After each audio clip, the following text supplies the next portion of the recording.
Aprendemos com Jesus Cristo uma de suas expressões formidáveis. Conhecereis a verdade, e a verdade vos libertará.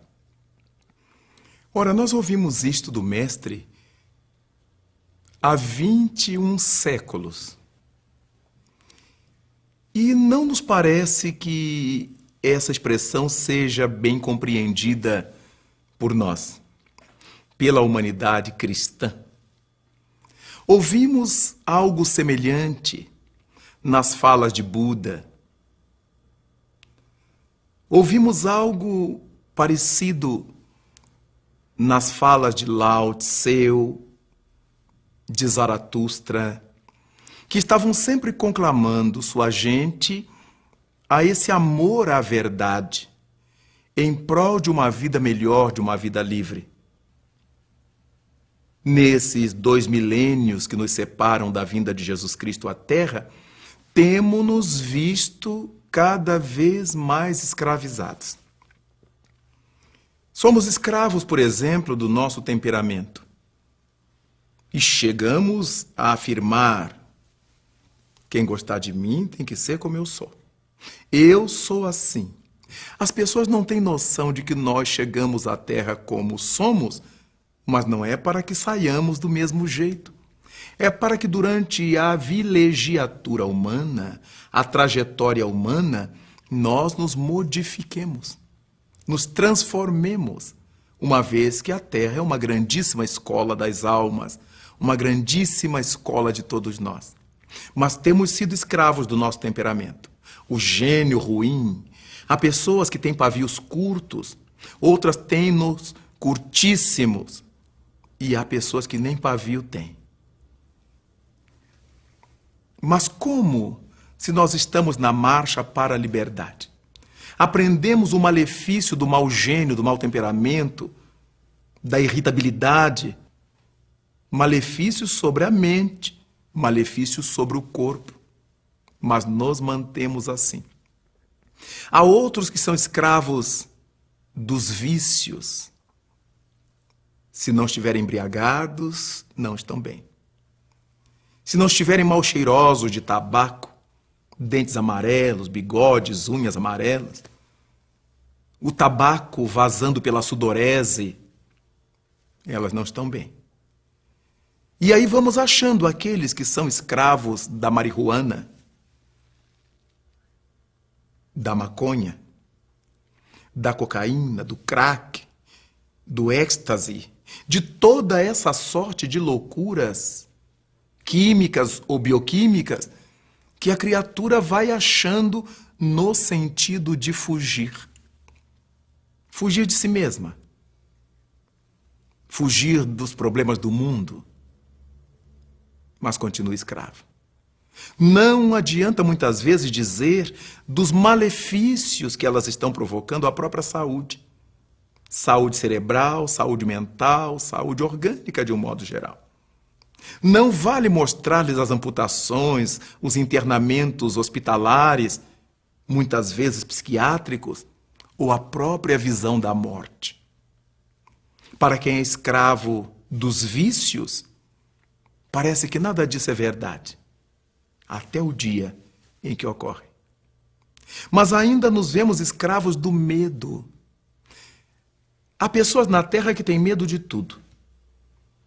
Desde medo de barata, da periplaneta americana, a medo de se contaminar, medos das doenças, pessoas hipocondríacas, medos da sociedade, medos de sair à rua, medos de lidar com os outros, medo de se abrir, medo de amar, medo de ter filho para que os filhos não sofram. medos. Mas como se Jesus nos disse que o conhecimento da verdade nos libertaria? Então começamos a perceber alguma coisa está equivocada. Ou aquilo que nós estamos aprendendo não é a verdade, ou se é a verdade, não estamos fazendo bom proveito dela. Dessa forma, começamos a perceber que essa verdade que tem que nos libertar, ainda precisaremos caminhar bastante tempo mais até alcançá-la. Vale a pena, porém, que comecemos a verificar em que níveis de inverdades nós temos vivido. Quais são as ilusões que nos têm envolvido? É tempo de refletir a respeito da maneira como estamos levando a nossa vida, nossas relações, nossa trajetória. Se nos estamos deixando embair, enganar, iludir por mentiras. Se estamos criando nossas próprias mentiras e fugindo da verdade. Justificativas que nada justificam para fugir da realidade. Mas se o Cristo nos disse: conhecereis a verdade e ela vos libertará, penso que isso não deve tardar mais.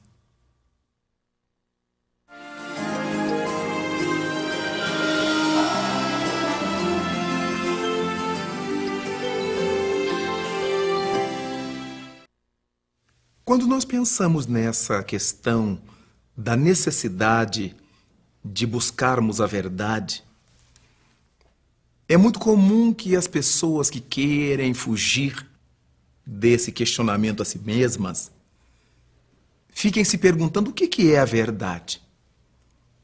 Pilatos fez essa pergunta a Jesus Cristo na hora mais estranha possível. Quando ele estava mancomunado com a mentira e com os mentirosos, e que queria lavar as mãos daquele problema que Jesus representava para ele, ele perguntou ao mestre: e o que é a verdade? Quando Cristo disse que quem o conhecia entendia a verdade da sua voz. Jesus podia ter feito o melhor e mais eloquente discurso sobre a verdade para convencer ou converter a Pilatos. E o fez.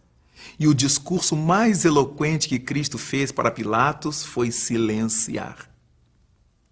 Porque o mestre sabia que é muito complicado querer se falar a verdade para quem gosta da mentira. Para quem ainda não está interessado na verdade. Então, naquela confusão, naquela gritaria, naquela agitação toda, como é que Cristo, atado, sofrido, iria fazer discurso sobre a verdade para Pôncio Pilatos? Então nós podemos pensar a verdade de duas formas.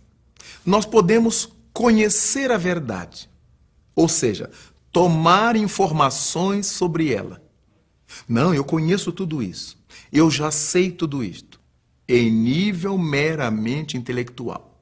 Nós, quando usamos o verbo conhecer, ele admite essas duas facetas. Conhecemos o comércio em tal lugar, tenho informações dele. Eu conheço fulana ou fulano por vê-los, por saber onde eles moram. Mas eu não conheço aquele comércio obrigatoriamente na sua realização interna. Eu não conheço essas pessoas obrigatoriamente na sua intimidade. O segundo elemento do verbo conhecer nos leva a pensar num conhecimento de intimidade. Quando lemos os livros sagrados, quando lemos a Bíblia, e que o escritor diz assim: e fulana conheceu a seu marido, ou conheceu a sua mulher. Isso quer dizer que teve intimidade um com o outro. O verbo conhecer tem relação com a intimidade. Nós conhecemos alguma coisa quando conseguimos penetrar a intimidade dessas coisas. Afora isto, temos informação a respeito dessas coisas. E a essas informações, nós também chamamos de conhecimento. Enquanto a verdade em nossas vidas não passar de mera informação, ela não nos libertará. Porque não somos obrigados a fazer aquilo de que fomos informados. Diz a voz popular: entra por um ouvido, sai pelo outro.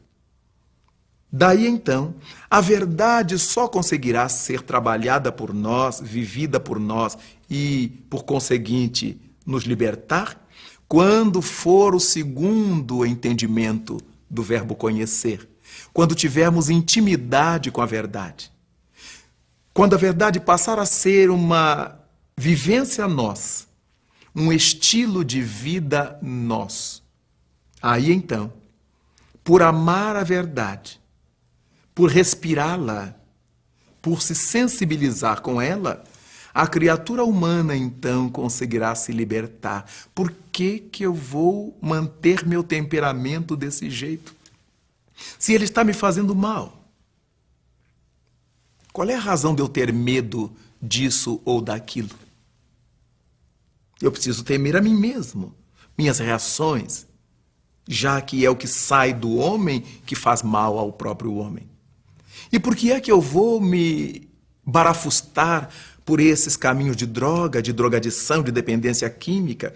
A partir do momento que nós ingerimos a verdade e passamos a metabolizá-la em nosso raciocínio, em nosso discernimento, em nosso sentimento, aí passamos a ter vontade de ser melhor. Aí passamos a trabalhar para ser melhor. Aí passamos a entender as coisas de um outro ângulo e começamos a nos libertar. Já não temos mais medos. Já não quero me corromper com as drogas, nem me infelicitar com o meu temperamento rebelde, frio ou maligno. É importante, então, que a verdade que nos liberta seja a verdade vivenciada. A verdade meramente informada não consegue fazer nada conosco, a não ser nos deixar esse conhecimento das coisas que existem.